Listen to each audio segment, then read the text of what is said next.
നമുക്ക് രാവിലെ മുതൽ പല പ്രമുഖരും ആദ്യ മണിക്കൂറുകളിലൊക്കെ തന്നെ വോട്ട് രേഖപ്പെടുത്താനെത്തി.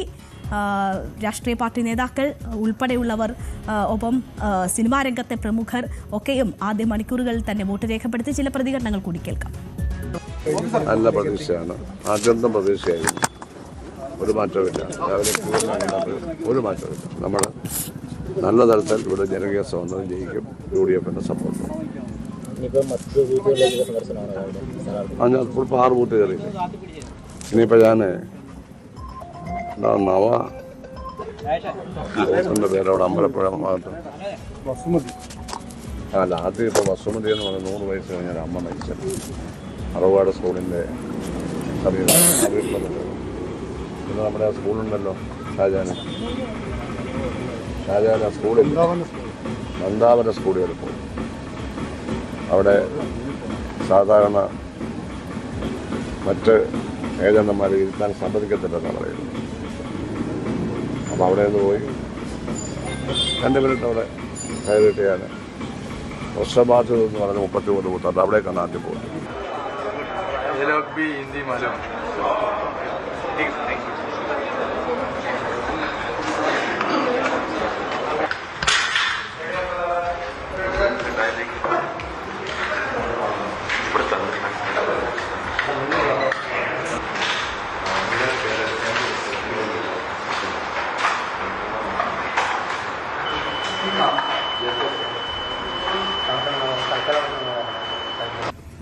എന്തായാലും ജനങ്ങൾ രാവിലെ തന്നെ ജനാധിപത്യ അവകാശം വിനിയോഗിക്കാൻ വേണ്ടി വരുന്നു എന്നുള്ളത് ഏറെ സന്തോഷകരമായ കാര്യമാണ്. പൊതുവെ ഇടതുപക്ഷ ജനാധിപത്യ മുന്നണിക്ക് അനുകൂലമായ സാഹചര്യമാണ് തെരഞ്ഞെടുപ്പ് പ്രചരണത്തിന്റെ അനുഭവം വെച്ചുകൊണ്ട് കാണാൻ സാധിക്കുന്നത്. ജനവിധി ജനങ്ങളെ തീരുമാനിക്കണ്ടേ? ഞാൻ എന്താ പറഞ്ഞത് അതിലൊക്കെ ഞാൻ ഉറച്ചു നിൽക്കുന്നുണ്ട്. ഇന്നും തെരഞ്ഞെടുപ്പിന്റെ ദിവസവും ഞാൻ മാറിയിട്ടില്ല. അല്ല, ഞാൻ പറഞ്ഞല്ലോ, അത് ജനം തീരുമാനിക്കും. ജനങ്ങൾ തീരുമാനിക്കുന്നതിനപ്പുറത്ത് ഈ എന്താ ഉള്ളത്? അല്ലെ പിന്നെ ഈ ഞരളത്ത് ഹരിഗോവിന്ദനെ പോലുള്ള ആൾക്കാർ പറയുന്നത് പോലെ പറയണം. ഗുരുവായൂരപ്പൻ വിചാരിച്ചാലും ഗുരുവായൂരിൽ ജയിക്കില്ല, ഗുരുവായൂരപ്പൻ മത്സരിച്ചാലും ഗുരുവായൂരിൽ ജയിക്കില്ല എന്നാണ് അയാൾ പറഞ്ഞത്. മനസ്സിലായില്ലേ?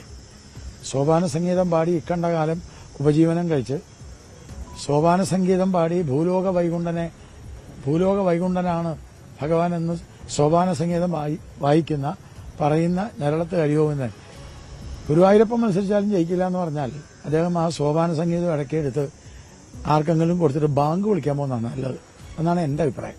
അപ്പൊ അങ്ങനത്തെ ഭാഷ പറയാൻ എനിക്ക് സൗകര്യമില്ല. ഒരുപാട് വിവാദങ്ങളൊക്കെ സൃഷ്ടിക്കാനായിട്ടുള്ള പരിശ്രമം നടന്നിട്ടുണ്ട്. പക്ഷേ അതൊന്നും ഇടതുപക്ഷ മുന്നണിയുടെ വിജയത്തെ ബാധിക്കുന്ന ഒന്നല്ല. തുടക്കം മുതലുള്ള ആത്മവിശ്വാസം അത് വർദ്ധമാനമായ തോതിൽ ഉയർന്നതാണ്.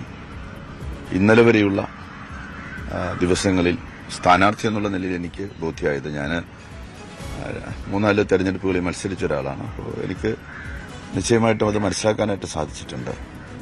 നല്ല ഭൂരിപക്ഷത്തിൽ അഭിമാനകരമായിട്ടുള്ളൊരു വിജയം ഇവിടെ ഉണ്ടാവും. ജനാധിപത്യത്തിന്റെ ഒരു വലിയ ഉത്സവം, അല്ലെങ്കിൽ ജനാധിപത്യത്തിന്റെ ഏറ്റവും പ്രാധാന്യമുള്ള ദിവസങ്ങളിൽ ഒന്നാണ് തെരഞ്ഞെടുപ്പ് എന്ന് പറയുന്നത്. എല്ലാവരും അതേ ഉത്തരവാദിത്തത്തോടെ കണ്ട് പോളിംഗ് ബൂത്തുകളിൽ എത്തുക, വോട്ടുകൾ ചെയ്യുക എന്നാണ് ഈ അവസരത്തിൽ പറയാനുള്ളത്. കാറ്റ് നല്ല കാറ്റ്, UDF അനുകൂല കാറ്റാണ് വീശിക്കൊണ്ടിരിക്കുന്നത്. വളരെ സന്തോഷമുള്ള കാര്യമാണ്.